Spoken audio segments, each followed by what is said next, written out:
Welcome to the Digital Forester Podcast, where we talk to foresters about how they are using digital technologies in their day-to-day forestry work.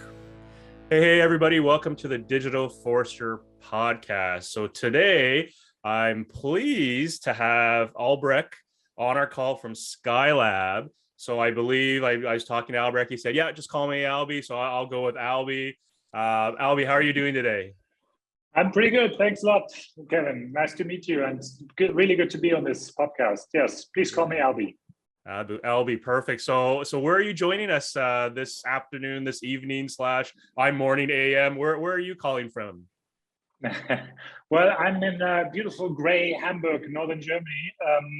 That's my home. That's the headquarters of SKYLAB. And yeah, we have a nice and miserable January afternoon. It's 2 in the afternoon here. Right. 8 a.m. here in Ottawa, Canada. And if I look out the window, well, we have blue skies, but I think it's minus 33 with the wind chill minus 37. So I'm not sure if that's better or worse than what you have. I might take your gloomy than what we have right now. So thanks for joining. I'm really excited to have this conversation. So you and I have never met. Nope. And obviously you're a leader in the technology space. I watch SKYLAB on social media and all the cool things you're doing, and obviously you have a great roster of logos, companies you're working with. But maybe introduce yourself first and your role within the company and what SKYLAB does at a high level, and then as we go through the podcast, we'll drill down in different themes and we'll go from there. So maybe introduce yourself to the listeners. Yeah, well, first of all, thanks, Kevin, for inviting me. It's I had hoped we would meet at some point, and now we're doing this in public, so that's great. Just a brief introduction of myself and SKYLAB. I guess we'll go into some detail later on, but I'm a biologist by training, but I see myself as much as a biologist as an entrepreneur. So this isn't my first company. I founded SKYLAB in 2017. Before that, I founded and built and then sold a company that was busy in climate protection projects around the world, more in the chemical industry, but we also looked at forestry at that point. But yeah, with the onset of drone technology and easy to use photogrammetry software, I felt it's time to look at a nature-based application of these technologies. So we looked at some possibilities, and forestry was kind of the open white plain where nobody had really done much of this work before. So that's where we focused on very quickly, and that's where we are. So interesting. I can't say I've met very many biologists that have successfully exited by selling a company. So tell me more about that background. Like, obviously there's an entrepreneurial flame, if you will, there, but how did that come about? Like through childhood experiences or parents, or maybe tell me more about that. Yeah, well, I guess my father was an entrepreneur of sorts. I mean, he was employed, but in a medium-sized German enterprise, and he ran the company for 20 years. And to me, it seemed as a child, it seemed my father has his own company and he's very busy. He's away a lot, and but I admired him for that, and maybe some of that entrepreneurial spirit has caused me to feel and act like an entrepreneur. I guess my motivation was really I was really interested in biology, but I always knew I was never going to be a scientist. I was not going to work and live in a lab. Although it really fascinates me, it's not me. I knew that, and business also interested me. So I really wanted to seek that. Where can I combine this? And then back at university. So here's a lesson for you kids out there: you learn something for life at university. I heard the word emissions trading for the first time. This was in 96. So here I thought, okay, there's something that's trying to solve an environmental problem with a market solution. And this was about SOx and NOx trading in the US and some fishing rights somewhere else. So, and then I looked around and read around. I didn't Google around because that wasn't there, of course. So and emissions trading was something that stuck in my head, and I really wanted to know more of that, and then developed a business idea in that field. And that didn't fly, so I found a company that employed me to become an emissions broker. So finding project-based emission reduction solutions, and linking that up with companies back in the early 2000s, before even the Kyoto Protocol was live, to offset their emissions in expectation of some rules to come. And that was really an exciting time, and already global undertaking. And I worked for that company, a New York-based company, but I worked then in London and then moved to Hamburg, worked for them, and built kind of, I guess I was part of a group of people who were very involved in building the rules for emissions trading in Europe and under the project-based solutions. So, and out of that, I started my first company back in 2004. And we were specialized on reducing laughing gas emissions from the chemical industry. So that was our project specialty, and we developed all the methodology and technology around it, found the companies to implement the technology, and then get the project registered, and verifications, issuance of credits, and trading of the credits as well. So very exciting, pioneering times, and I'm seeing a lot of that coming back now. So that's really exciting. So it sounds like you've always, again, just a keyword got you going. And I laugh when you said, I would have used Google. It's probably dating us because, I was the web 1.0 where, the Google did not exist back then. And today, when I think about it, with the amount of information, knowledge, podcasts out there, arguably there's no reason why a young person can't get a good jump start by just doing their work and doing some research online. So it sounds like you've always been blazing the trail. So connect me to the forestry side, like obviously emissions, and you're touching on carbon, but obviously with SKYLAB, with AI, and then like data analytics and drones data. Like, what was that another spark that came about, or just maybe your network, or tell me more about that? Well, I guess there's a couple of connections. I mean, forestry always interested me. Some part of my family has owned forest for, as we do in Germany, for many hundreds of years. So. My closer family doesn't, but a couple of my uncles. So forestry was always there in my family. So there is a fascination for that.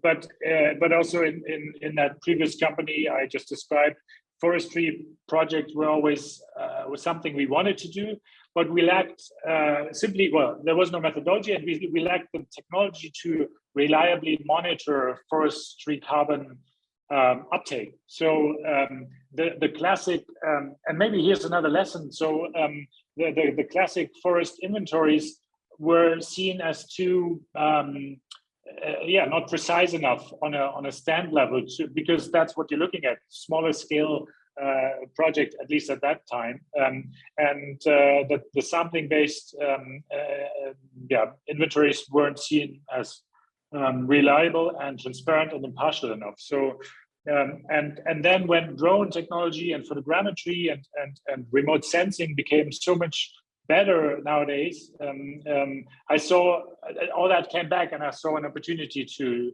use that for forest monitoring. And of course, not only for carbon. Initially, carbon wasn't on the forefront. It was more about how can you digitalize forest management. And we're 5 years on, and we're still working hard on that because it's a long road.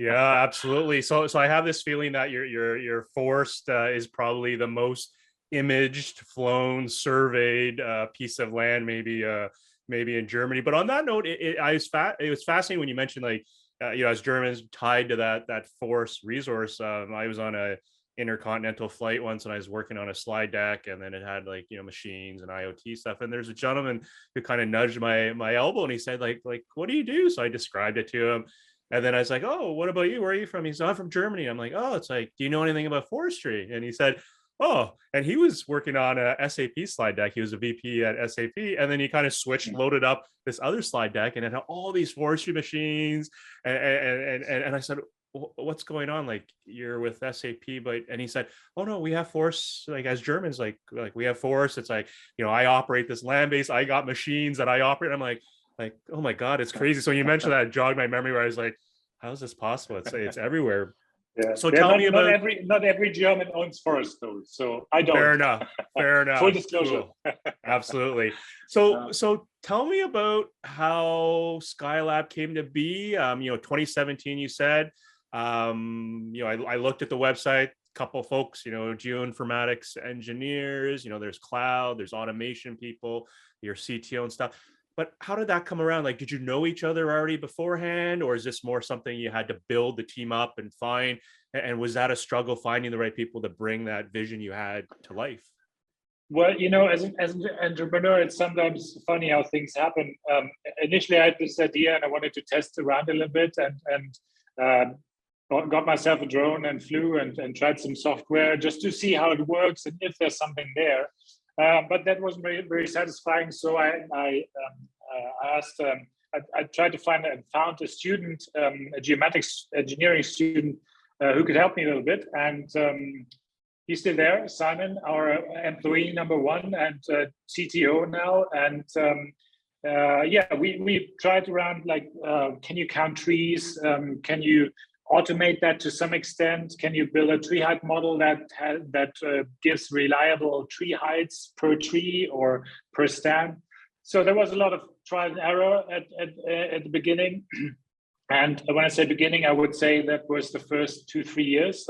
We did a lot of project-based work. So the first few jobs all the products that we now have sprung out of project work that we did for customers. So there was our first customer was a small short rotation coppice plantation manager. They had roughly 1,000 hectares of poplar plantations, and they wanted a more full inventory instead of just sampling based. So we said, well, we can try it. We can fly a drone and give you heights, and we won't be able to count the trees, but because it's just too dense, it looks like grassland from the top, basically. So, and that worked. I mean, with some hiccups, but yes, we delivered. And the next customer was a big forest manager. They had a few thousand hectares up in Scotland, and they gave us the first piece of 500 hectares. And said, can you do something here? And we said, well, probably too big for a drone. We hire a plane in Scotland and found one who could do the job, and then count trees, tree height models, and so forth, and then deliver you a big share of the inventory. Unfortunately, the data coming back from the plane flight wasn't that good. So, but we had promised that we take care of that. So we sent 2 people out within 24 hours. They were in the forest in Scotland in the deep snow, taking some samples, trying to make sense of the poor data from the plane we had, because we wanted to get the next few thousand hectares. And we did a bit of, if you want, we cheated a little bit because we went there and did some sampling to make good for the poor data quality that we had. But we delivered in the time frame and in the quality that was required. And the next 3,000 hectares we did as planned, just on remote sensing data, and the customer was very happy both times. And the second time around, it was already what we had in mind for the first time. So out of that, more and more projects developed, and we found that we learned more about the requirements of our customers, and now we have a range of automated products that we can offer, aside from some customized work that we still do and continue doing, because that's a source of innovation for us to solve specific problems and learn what the customer may need, and out of that maybe something more standardized can emerge. So yeah, well, I love it. I'm chuckling inside because you and I both know it's rarely a straight path. You have a great idea. There's going to be speed bumps, and at the end of the day, it's I would even say it's not even cheating. It's just you gotta hustle and get through whatever that speed bump is to achieve the outcome to get the next prize, if you will. So fascinating story. Let's dive into some of the projects. I know I suspect a lot of the listeners like, all right, you guys are warming up, chit chatting, but like, Albie's talked about his product, so let's get into it. So I know there's all AI. I've seen it's again. Well, let me ask you. Everyone says AI. what does it mean to you for the lay person? Because again, I've seen the bubble where, you know, I got machine learning, I got deep learning, I got AI, and everyone just says, oh, Albie, I do AI as well. What, describe to our listeners what AI means to you. No, absolutely. I think it's become a buzzword loaded with lots of expectations. But in the end, to us, it means we have a not even a self-learning system, but a system that you can throw new data at, new information at, and based on what the system already has seen before, it can adapt and improve based on the existing and the new data. So I think AI, artificial intelligence, is a huge word. It's loaded with lots of meaning, but I think it's at the moment a lot simpler than that. But yes, there is some form of intelligence in there that means we don't know exactly how it improves, but it does, because it's a very well, you could also take a complex view and say it's a system of many neurons, actually many neural networks that inspire each other, learn from each other, and also they compete with each other for the best results. So yeah, taking a closer look, it gets complex and complicated, but and we develop, actually, we're not just using Amazon cloud service, Amazon Web Services ready made neural networks and AI. We develop it ourselves, so we know a bit more about what's happening inside, and we're able to speed up the learning curve and understand the results better. But there's always an element of black boxedness, if you like, because you never understand fully what's going on inside it. But yeah, so I don't know whether that was a simple explanation. Well, I want to roll with the role play with you because I'm chuckling inside. You're using some words that just by saying them makes me know you've bumped into these thinking. But I guess for our listeners, you know, what we're hearing is more deep learning, not machine learning. So convoluted neural networks or CNN. So this is a little bit, much more than maybe the average Joe says, yeah, I use AI, but I ran R with a random forest with 4 lines of code. Yeah. I'm a AI specialist. This is different. But you mentioned black box. So I'm going to role play. I'm like, Albie, I'm a forester. Nice to meet you. I don't like black boxes. I'm a forester. I need to know the relationships between the ground, the land, you know, and my trees. It's like, I don't want this black box. Or if you can't explain it to me. I'm not going to trust you. Have you bumped into that type of comments, and what's your response to it? Yeah, kind of, not exactly in those words, but yeah. And my answer to that is you've been dealing with a black box for the last however long you've been working in forestry by sampling maybe 1, 2, or 3% of your area, or maybe 5 or even 10. But the rest is your black box. You don't know what's between those sample plots. You're guessing, you're extrapolating, interpolating based on your experience, based on your deep knowledge of the stance and of your wider region and of forestry in general. I mean, there's a lot of intelligence going into that analysis and making sense of these sample plots. So, and I'm not saying AI will replace that. Our approach is we take away the boring side of forestry. So we take over that part. So don't bother measuring and counting trees. Don't bother trying to apply statistics to kind of get closer to reality. Let us look at the entire forest. So instead of 1 to 3%, we're sampling 100% of the forest and giving you a very detailed overview of the variation of. We provide stratification. We can look at individual trees or stands and provide you with the tools and the maps for precision forestry, so that you can make your decisions. You can focus your time and your efforts and your energy and your enthusiasm on making decisions, informed decisions from much better and much broader data.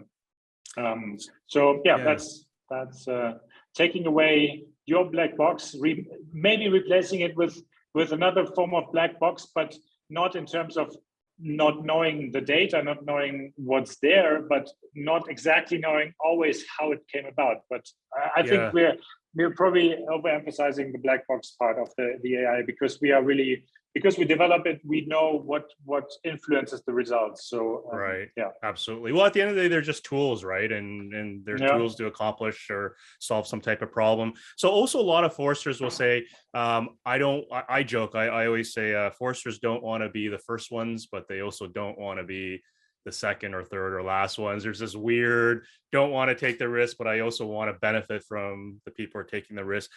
Thinking of the technology that you guys have developed, what's this, again, I don't want to ask you like who's the biggest customer unless you're comfortable sharing that, but what's typical size? Like you mentioned 1,000 hectares, largest projects, 1,000,000 hectare range, just to like convey to our listeners that you're doing this for real, not the, Albie's just doing a SKYLAB, they're just doing little pilot projects here and there. Can you share some thoughts on that? Yeah, sure. Maybe, I don't know when's a good time, but maybe we need to take one step back and describe in a few words what SKYLAB actually offers, because I think we kind of brushed over that, but I'll come to that maybe in a second. So in terms of our customers, it's really, it can be anywhere from really small privately owned forestry, but of course to the biggest, but of course our actual customers are usually the bigger forest managers. So right. I mean, one publicly very well-known example, because we've been working for them and with them for a long time, is ABP in Australia in the Green Triangle. They manage around 100,000 hectares of blue gum eucalyptus, and we've been doing their seedling survival monitoring for several years now.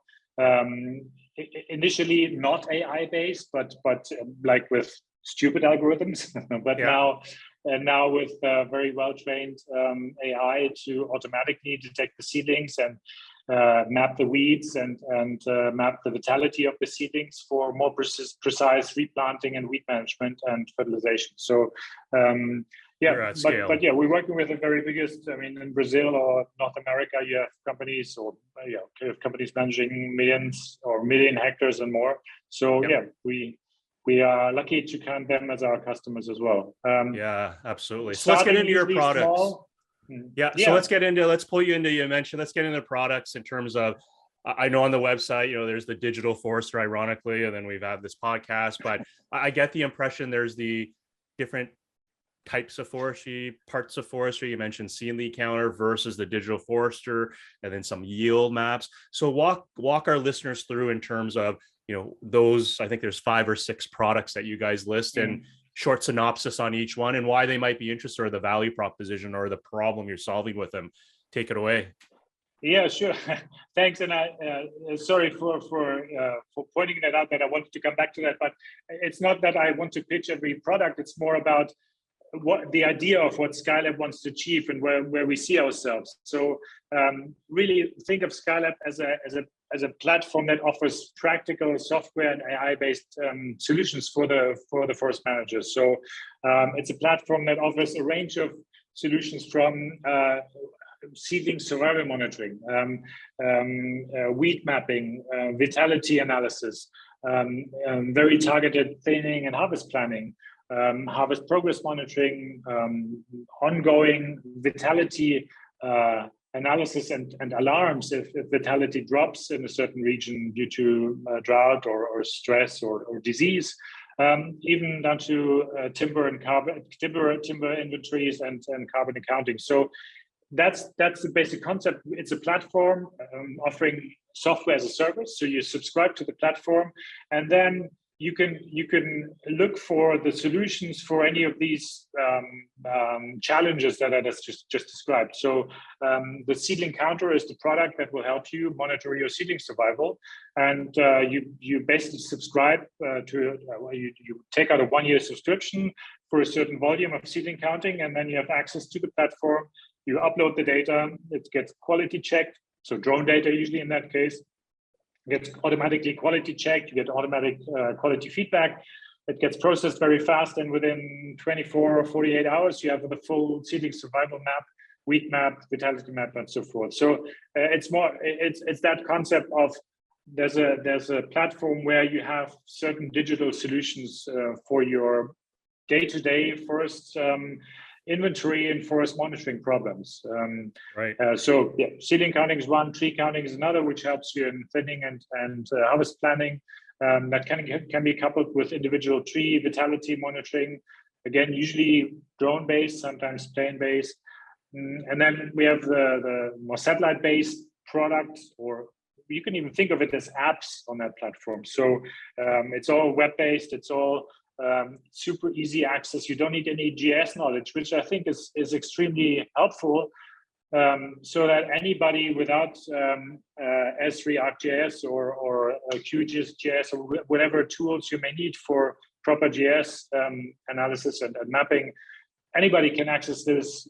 Whoever can use Google Maps will be able to use SKYLAB Cloud applications. So really, we want to make it as easy as possible for the forester out there, which is, for example, why we rely on standard DJI drone data, RGB data. So there's no need for complex multispectral data to be flown. We want to make this easy on the forester. Yeah, and then moving up the scale, kind of, we have satellite-based analysis, the change monitor, delivers solutions for vitality mapping, harvest progress monitoring, but also coming back to carbon, providing transparency on carbon projects. So you're a big corporate, you've just promised net carbon zero by 2025. How are you going to achieve that? Well, to some extent by carbon offsets. Some of this may probably come from forestry, but are you sure that forest is really out there in Panama or Colombia or wherever it may be? And here's a satellite-based tool to give you full transparency. You can check and you can show to your stakeholders, yes, we've checked it, the forest is there and it's still growing and it's there. So it's these kind of problem solving apps that we make available there. So yeah.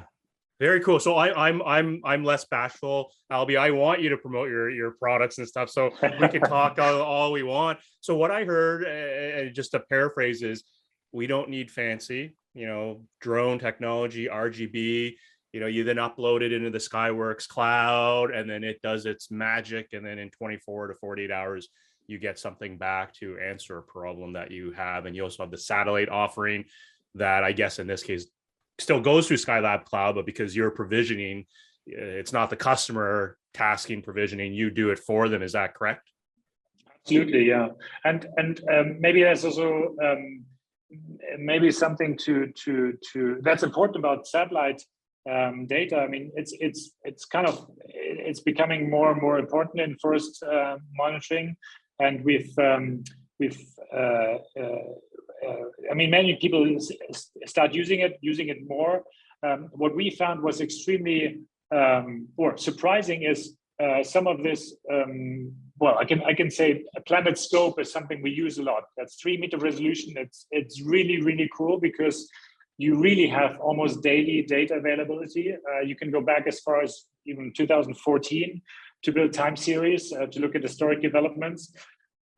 So that's the cool part, high resolution both in time and space, but then when you look at the data, it varies a lot in quality. So to even make that comparable, there's standard offers from companies like Planet to say, well, we've got base maps and you can compare them, but there's so much corrections going into this data that it actually falsifies the results from an analytics point of view. Okay. So we had to develop our own kind of quality improvement process to take the uncorrected data from the source, which is cool. I'm not bashing or I'm not bad-mouthing Planet. I think they're doing a great job, but I think to get like really good vegetation analytics, you need to make improvements to the data, which we are doing. And then we have a really comparable time series and can really understand what's going on in the forest and how much is it changing, what is changing, and map that and quantify that and highlight hotspot problem regions. So you don't have to fly hundreds of thousands of hectares to analyze your visually analyze your forest health, which they do in Australia, for example. I don't know about Canada, but I know a lot of flying is going on without any actual data collection, but more visual inspection. And I think that can be done more efficiently by satellite data, and that's what we're doing. Yeah, so I'll role play again. Like Albie, it's like every forester talks about LiDAR, and I hear about this radar and stuff like that from space and stuff. Doesn't sound like you really need it for the solutions that you're offering, or do they really take your accuracy level higher than where they are? And maybe comment about the accuracy, because again, the foresters who may not be familiar with SKYLAB are probably maybe thinking, oh, I've heard this before, like how good is good, right? So maybe two pieces of questions. Can you comment with the accuracy of your tree kit, your products, I guess, your solutions? And then what does LiDAR and radar mean for you as a business? Does it really help or take what you do to the next level? Sure. Okay. Well, yeah. Quick comments on the accuracy. It depends a little bit, A, on the product that you're looking at, and B, on what's your benchmark you're comparing against. So on seedling counting, for example, we have really comparable data. So that means a sample plot marked out, so it's also visible in the aerial data. So we can compare exactly how many seedlings have we found and how many seedlings were found on the ground. And we can achieve accuracies of 99, 100% there. Wow. And in more tricky conditions with lots of weeds, with maybe sometimes suboptimal data quality, it could drop to 90% or even below that. But usually we around the 95% mark or above. So really good. Really good. Yes. Yeah. Wow. And on satellite data or satellite analysis, it's a bit harder to quantify, but so we've done a lot of mapping of areas of really severe damage, like bark beetle damage in northern Germany. It was a huge problem in the last 5 years and will continue to be a huge problem. So you're really looking at 80% loss of forest cover in some areas over 5 years. So mapping that out and quantifying that precisely was one of the tasks, and we were able to accurately map 50 square meters gaps, very precisely, comparing that to what we see from other initiatives publicly funded, like the government in Germany has funded some developments. They get 60% accuracy at half a hectare. So 5,000 square meters, 60% accuracy. We're getting above 90% on 50 square meters. So I don't know how to compare that in terms of, but yeah, it's 2 orders of magnitude better, I would say, at least. So that's awesome. But yeah, there's some areas where it's trickier. So you mentioned LiDAR, for example. I'm not a fan of LiDAR, but I see the use cases where it comes in really handy. I'm wondering sometimes why people spend so much on LiDAR. If photogrammetry can do the same job and you get better data because you get color information and higher resolution. If you have simple plantations on not too mountainous terrain, you don't need LiDAR, I think. So you can get the same kind of data for a quarter of the price. And we've done a lot of comparisons like that in Australia, for example, with very, very good results. But yeah, we've used LiDAR a lot in cases where the canopy was more complex and very closed and the terrain was very hilly or mountainous. Then LiDAR is the tool of choice, for sure. You mentioned space-based LiDAR and radar. That's something that I think is lacking, is a useful 3D analytics tool for forestry from space that's easily available. There's radar we tested and found it. It's more of a 0-1 kind of result. Is there a canopy? Is there not a canopy? But you're not gonna get any measurements out of that, really. And then we looked at JEDI, the ISS-based LiDAR instrument, which got us really excited at the beginning. But then we learned, well, it's only going to ever take a footprint of 1 point of that 1 point, and it's not going to revisit that point. And it's a 25-meter radius, as far as I remember. So yes, it gives you an indication, and I think it's super helpful for kind of global forest cover analytics, and relating that to some of the Sentinel-2 based global forest mapping tools. And it's going to make a lot of sense in terms of what's the global forest carbon stock, what's happening there. For that, Absolutely. It's great. For our more stand or asset based analytics, it's not good. It's not precise enough, because the forester you were just role playing will not be happy with the results from that. So absolutely. And speaking of that, you're bang on, right? For our listeners, you fly airborne LiDAR, your hotspot, your footprint's 25 centimeters, and you get excited about Jedi, and here, you got a 25-meter footprint.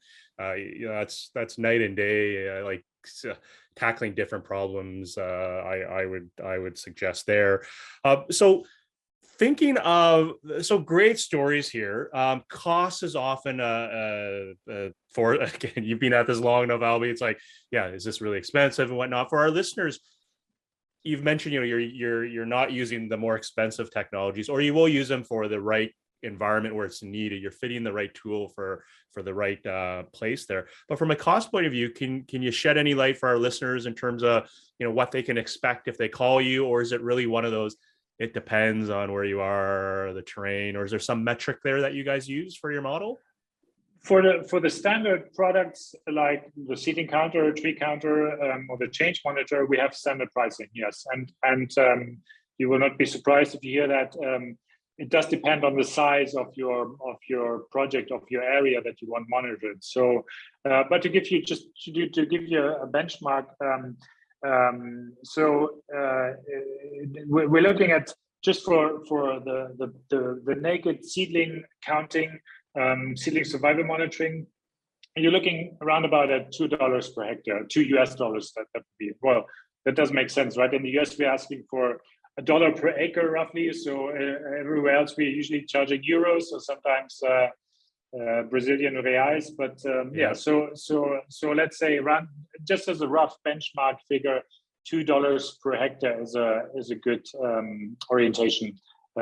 It'll, if you want wheat and vitality, that adds a little bit, but then if you increase your hectares, then it'll drop from there. So just a well, it's awesome, because often, as we do this, just having a baseline to start from, right, it sets the expectation. So when someone calls you after this, they'll be like, I know the baseline, like I'm expecting, like we're within our budget potentially, per se. So that's awesome. So looking at our time here, go ahead, Albie. No, I was just going to try. I just realized maybe it's worth putting that into perspective, because of course, you want to look at cost savings, right? So instead of going out and taking samples, you're now going to fly a drone, which costs you some time, but much less. And flying the drone is super easy. We instruct our customers how to fly it. You program the drone, and it'll do the flight itself. But or you can hire third-party operators, of course, which again is a little costlier. But the main use case is not saving costs. Yes, of course, you want to save costs and you want to get more data, but the big advantage is, because you're getting more data and more precise data, you will make your stands more productive. You know where to replant, and you're not getting one single figure for the stand of survival, like 93% survival. So it's below the benchmark, I should be replanting. You know exactly where the gaps are, and you could bring it from 97 to 99% survival, because you know exactly where to go and do the replanting or the weed management. So it's increasing the productivity. That's the important longer term bottom line of these solutions. But you want to save time and costs as well in the first place. So just putting those $2 in perspective a little bit more. For sure. I love it. Like, using data to drive decisions, right? And or insights, per se. It's exactly what you said. So thinking of looking forward, want to kind of shift us a little bit. So folks have heard about SKYLAB technology, really powerful, exciting. I'm even learning lots as I'm listening to Albie. It's so cool. What's SKYLAB looking at? One, because again, digital forester, we always talk about trends and what we're seeing. what are you excited about the next year and maybe 3 years out? Are there certain things, is there something in the AI space that we commoners or lay people that don't live in that space every day that we haven't heard about and you're super excited about? Or is there some other macro level trend or even micro, maybe, embedded in Germany or elsewhere, but maybe share some thoughts in terms of what does the future look like for you from a technology point of view in terms of what SKYLAB does? Well, no, I think we as far as I can see, we've covered the main technology buzzwords and developments. I think we've only just started. We trained our neural networks to see to know what a eucalyptus or a pine seedling looks like, and we don't need to do a lot of retraining or additional training. We can just receive customer data and upload it into, or the customer uploads it into the cloud, and it'll be able to distinguish the seedlings from other vegetation automatically. So we've come a long way in about a year, a bit over a year of developing this. So if that's possible in this time frame, a lot else will be possible, right? So I think recognizing patterns of change is the next kind of frontier that we're going to be looking at, in more on satellite-based monitoring, but also looking at individual tree or seedling vitality to go beyond just discoloration or size of the canopy, to take all information into account that's within the data and looking at this. But of course, the advantage of satellite-based data is that you can do frequent revisits and even do a monthly or even bi-weekly analysis of the data. And taking this, I think I'm hopeful that combining some of the 3D data points, like let's say you do a photogrammetry or LiDAR flight every few years, and then but relating that to satellite two-dimensional but multispectral data that you monitor on a let's say on a monthly basis. So you can factor out or in, whichever way you want to look at it, the seasonal variations, and learn how the growth patterns show up in two-dimensional data. I think that's coming. I'm sure we can connect the dots and make a lot, or provide a lot more insights. I'm not saying we're going to replace all that monitoring, even the more high resolution three-dimensional monitoring, but knowing in more detail the ongoing developments and changes, I think that's going to be a huge thing, and we're working on that. So I don't know whether that's around the corner next year or whether it takes 3 more years, but I'm pretty sure that'll be there in the foreseeable future. Well, given your track record, Albie, with your first startup there exiting this one, it's like, yeah, I'll give you maybe 3 months to come back to us with the new technology offerings for site. Yeah, you mentioned, just out of curiosity, you mentioned multi-spec, right? And only needing the RGB, and then just in your comments there, thinking of our listeners from the EO space, hyperspectral of value, or is that in that category? It's just too many bands. It's costly. We don't need it, or is that part of the short term of, yeah, there might be something there to augment that vitality component? What do you think? Yeah, to be honest, I don't have an answer for that. I mean, we are working with Planet Scope data, which usually only have 4 bands, which is kind of narrow. We'd like to have more. Sentinel has 8, so that's really good. But then you have 10 meter resolution instead of 3, so that's 11 times less sharp in terms of imagery. For the time being, that's pretty good. Hyperspectral, I think the spectral resolution is sometimes overloaded with too many expectations. The thing is, yes, you can probably detect something that is really hidden in the bands. Like a specific, like maybe, for example, finding a specific disease, or because of a specific reaction, or of a very precise species differentiation. But spectral signals are so much influenced by time of day, season, age of the vegetation you're looking at, the sensor itself. So I'm not very optimistic that hyperspectral will be able to help us in the more kind of routine type of monitoring for very specific questions, for a very specific point in time, for a very specific region. Yes, probably, but to be honest, that's not the kind of space we're working in. We're more interested in broader solutions that help everybody. Yeah. For sure. So for us, a few bands are enough. So right. So lots of successes to date.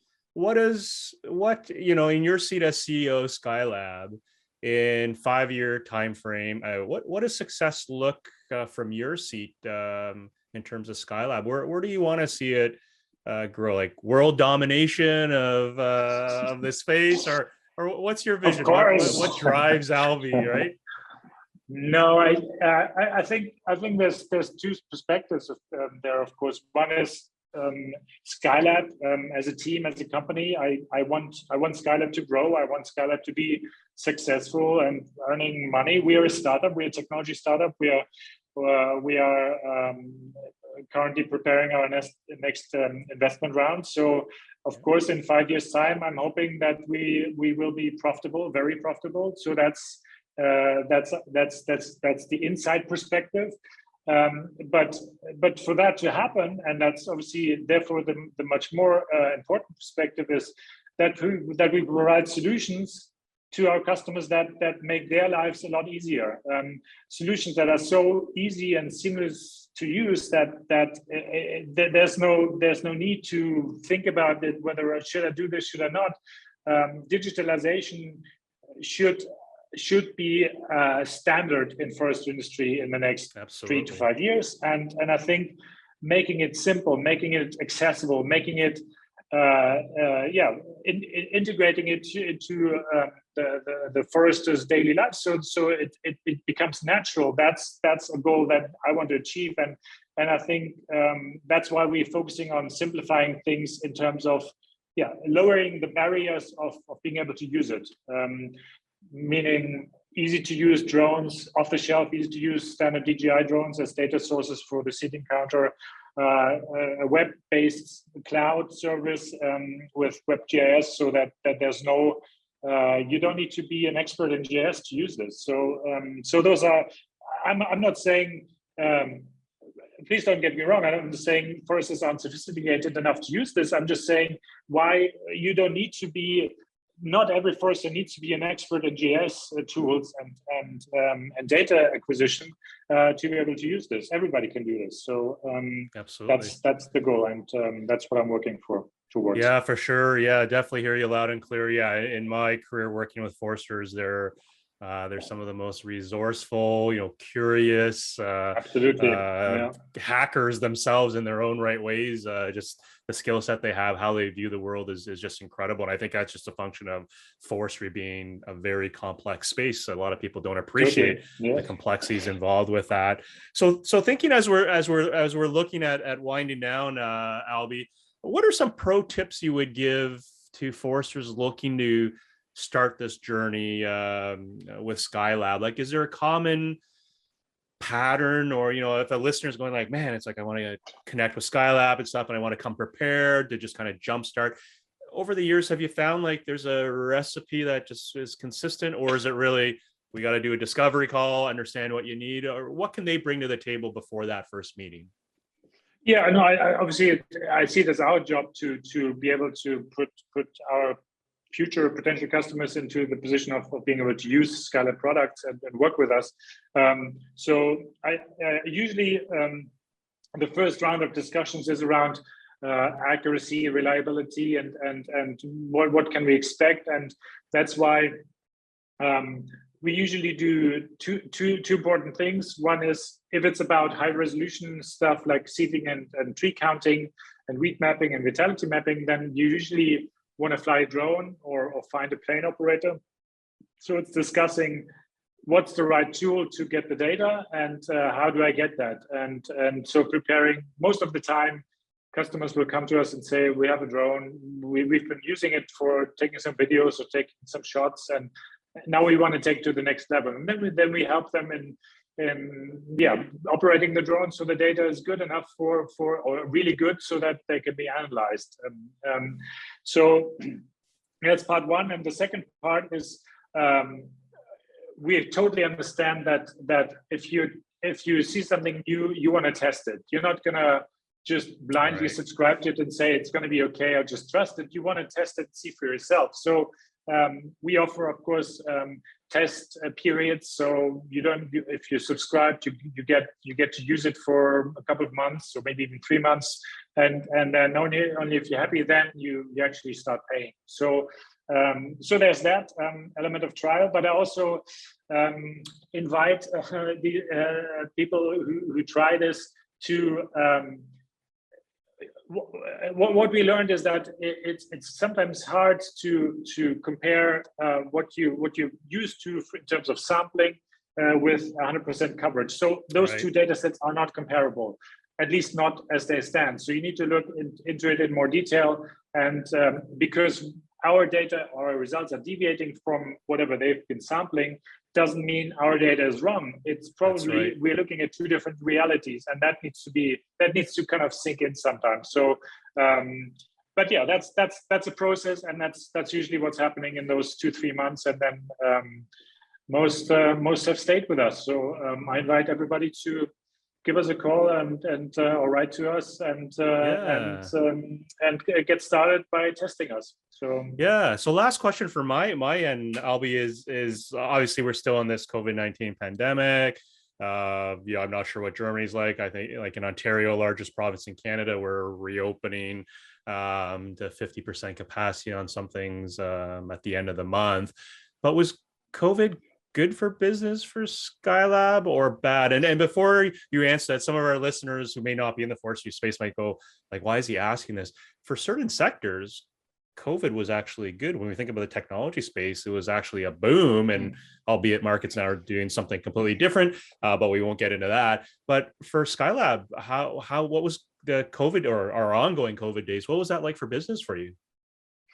I guess I'm lacking the long track record like you have with your company in this space to be able to compare how business developed or not developed due to COVID. But I think there's pros and cons. I mean, one good thing is that it's possible to meet.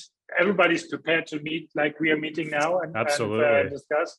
I mean, we used Zoom before to meet with Brazilian or Chilean customers, and we started our business in Australia like this. So I personally have not been to Australia on business since I started SKYLAB, even though we have lots of customers there. So, but that was even before COVID. So maybe Australians are very open to this.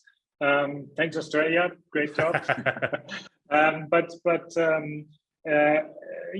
It still takes personal meetings to build trust. I think that's true today, and I think the cancellation of a lot of the trade fairs has certainly not been good for developing a business. So absolutely, well, for sure, it's there. Can't help it, but I think we've weathered this storm quite well, and we emerged stronger than before. Absolutely. Well, hopefully we're all globally at the tail end of things. So Albie, I want to thank you for joining us on this podcast. I learned a lot. As I said, I was really excited to learn more about what SKYLAB has plans. I've been watching you guys on social, cool stuff coming out, and just fascinated by it. So I wanted to thank you for carving out part of your day to speak with us. I'm hoping our listeners enjoyed the conversation that we had. And for those who want to reach out to you and SKYLAB, what's the best way? Facebook, LinkedIn, website, email? What's the easiest way? Yeah, the easiest way is it's hello@skylabglobal.com is our kind of standard email, but you can also write to me directly at Ruffer, which is RUFFER at skylabglobal.com, or check out our LinkedIn feed at the SKYLAB Global LinkedIn corporate site and join us there. And give us a call. I think it's easier by email. I won't spell out the number now, so you'll find us, and then we can introduce you to the SKYLAB cloud and get you started very quickly. Very cool. Well, I might even be calling that number to play around with it myself. So for our listeners, there you have it. That's the best way. Got direct contact email for the CEO of SKYLAB. You can reach out directly to Albie to get more information. So Albie, once again, thanks so much for joining. I hope you had fun on this conversation. I certainly did. And I look forward to talking more and maybe at some point meeting in person and seeing what we can do. Absolutely. Thanks a lot, Kevin, for having me here. Okay. Great. Thanks, Albie. Thank you.